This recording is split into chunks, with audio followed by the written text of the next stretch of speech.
So in the last kind of 10, 15 years, we've learned a fair bit about impact through rigorous studies of innovations that were about to be scaled or that kind of left kind of the pilot stage. A very good example, and possibly the best known example, is in the nutrition impact area, where on the biofortified food, there has been a series of studies showing very clearly kind of health benefits of the biofortified innovations in real-world conditions with farmers or other end users.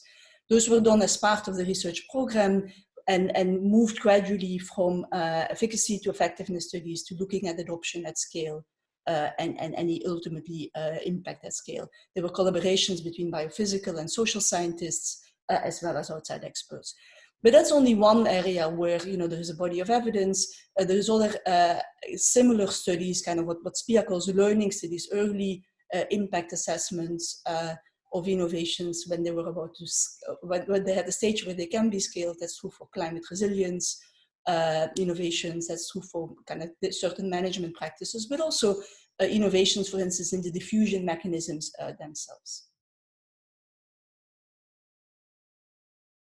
The question is, what is the value of this type of impact evidence for the stage-gated process, or what could be the value of this evidence in the stage-gated process that is being considered? This can not only help to show whether an innovation has promise to scale, but in fact can help to increase the potential to scale.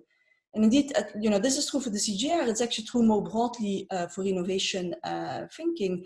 And a recent paper by Michael Krimmer, who is one of the 2019 Nobel Prizes, Nobel laureates in economics, but who is also the scientific director of the development innovation venture of USAID. So he shows in a paper that in DIV, the innovations where researchers were involved in the early impact assessments have a higher probability of scaling.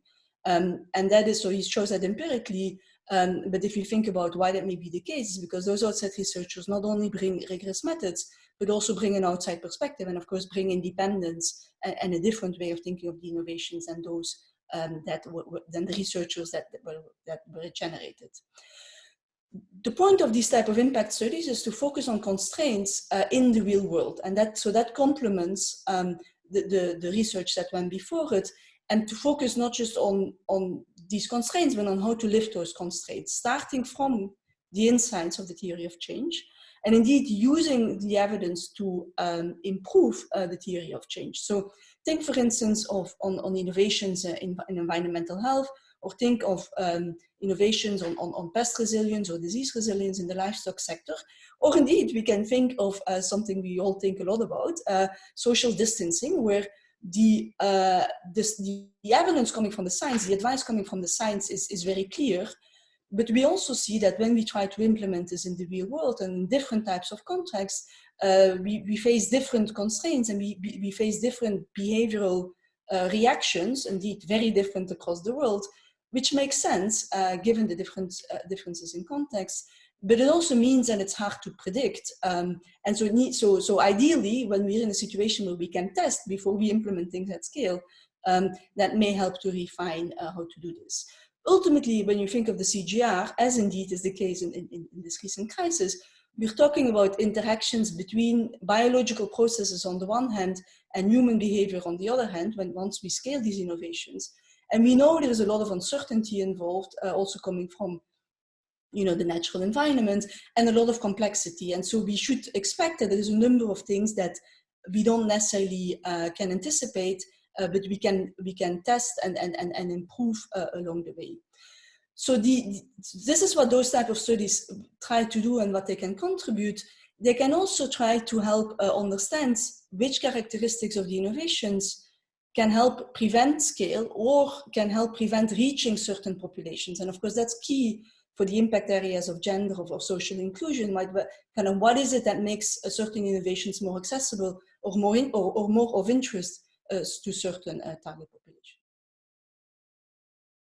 The key message I want to convey is that for that to be useful, it can't be an afterthought, or it can be something that is based on a quick assessment at the end of a program cycle, nor should it be something that is based on a very large set of indicators with a lot of investment there.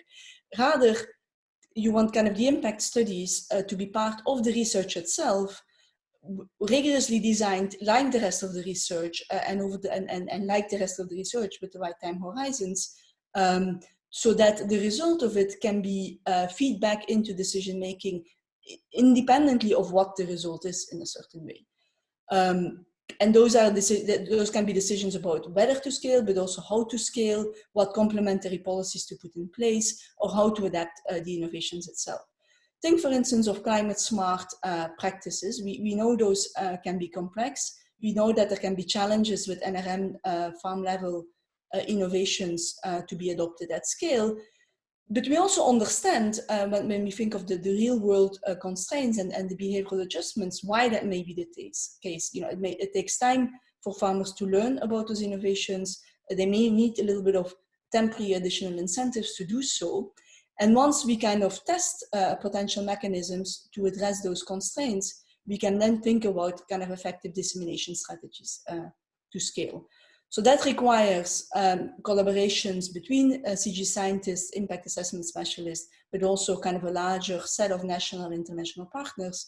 And then by making the impact assessment work part of the research, it becomes de facto kind of part of a results-based management framework.